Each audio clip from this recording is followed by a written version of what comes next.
NATO का अस्तित्व तो जो स्थापन हुआ था, उसका पर्पज ही था कि अमेरिका को अपना प्रभुत्व स्थापित करना पूरी दुनिया के पैमाने। क्योंकि जिस समय द्वितीय विश्व युद्ध हुआ था, उस समय ब्रिटेन का हुकूमत चलता था, झंडा बरदार होता था पूरी दुनिया के पैमाने पर। लेकिन द्वितीय विश्व युद्ध में ब्रिटेन किनारे लग गया और द्वितीय विश्व युद्ध की लड़ाई में निर्णायक लड़ाई तो रूस ने लड़ा था, जहां जर्मनी को उसने परास्त कर दिया था। वो चैंपियन बनकर के निकल रहा था और शायद रूस को जो वो कंट्रोल करने के, काउंटर करने के लिए ही द्वितीय विश्व युद्ध में परमाणु बम का इस्तेमाल किया अमेरिका, जो कि जिसकी आवश्यकता नहीं थी।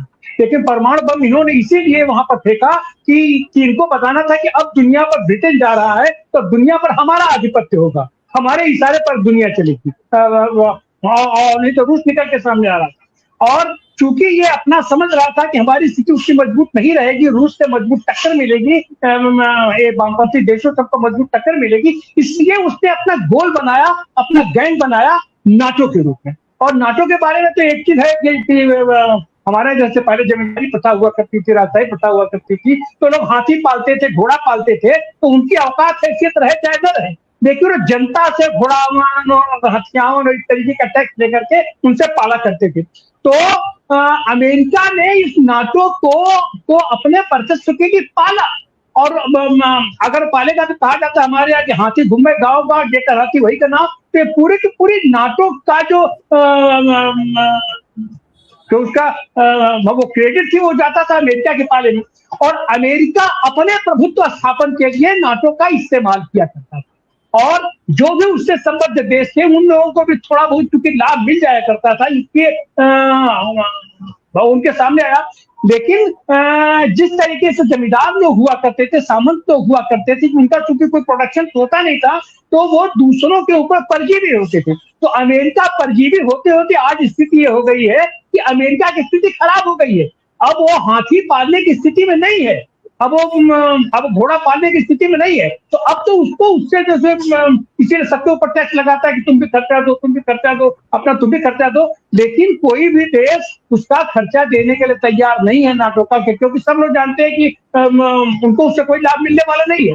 तो और इस निर्णायक हवाई में वो जैसे अपना लखैत पाला जाता है, तो नाटो को वो अपने लखैत के रूप में समझ रहा था। लेकिन यहां जब आया तो और देशों को भी सीधा सीधा इस बार अमेरिका नंगा हो गया कि उसकी कोई प्रासंगिकता नहीं लगी। जो उसमें टर्म कंडीशन था कि जब कोई हमारे ऊपर हमला करेगा तब वो जो सबके ऊपर हमला माना जाएगा। तो नाटो के ये किसी देश पर तो कोई हमला किया नहीं, तुम हमलावर हो, और अगर तुम हमलावर हो तो ये जिम्मेदारी तुम्हारी बनती है, हमारी जिम्मेदारी नहीं है। इससे सब लोगों ने पल्ला झाड़ दिया।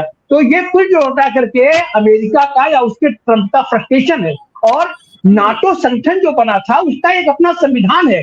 ट्रंप के कह देने से नाटो से अमेरिका नहीं हट जाएगा, उसका संसद उस पर प्रस्ताव पारित होगा, नाटो का संगठन है वो अपना प्रस्तावित पारित करेंगे। तो आज की तारीख में ट्रंप नंगा दर नंगा होता चला जा रहा है, अमेरिका से ज्यादा ट्रंप नंगा हो रहा है, अमेरिका से ज्यादा ट्रंप की शीशा लेदर हो रही है। बिल्कुल उसी तरीके से जैसे भारत में भारत की जनता एक तरफ है और हमारा जो भारत सरकार का नेतृत्व एक तरफ है। तो ऐसी हालत में ट्रंप का फ्रस्ट्रेशन जो कुछ भी है, और उसके ऊपर चूंकि वार दर वार इतना होता चला जा रहा है, इतना उसको लतियाया जा रहा है कि अब ट्रंप फ्रस्ट्रेशन की स्थिति में है। और व्यक्तिगत रूप से मैं तो देख रहा हूं कि ट्रंप मानसिक विकार का तो रोगी था ही, अब वो विक्षिप्तावस्था में चला गया है, और उसके विक्षिप्तावस्था में उसके किसी वक्तव्य का कोई मतलब नहीं है। अमेरिका में भी उसके किसी वक्तव्य का कोई मतलब नहीं, लोग अपना नहीं ले रहे हैं।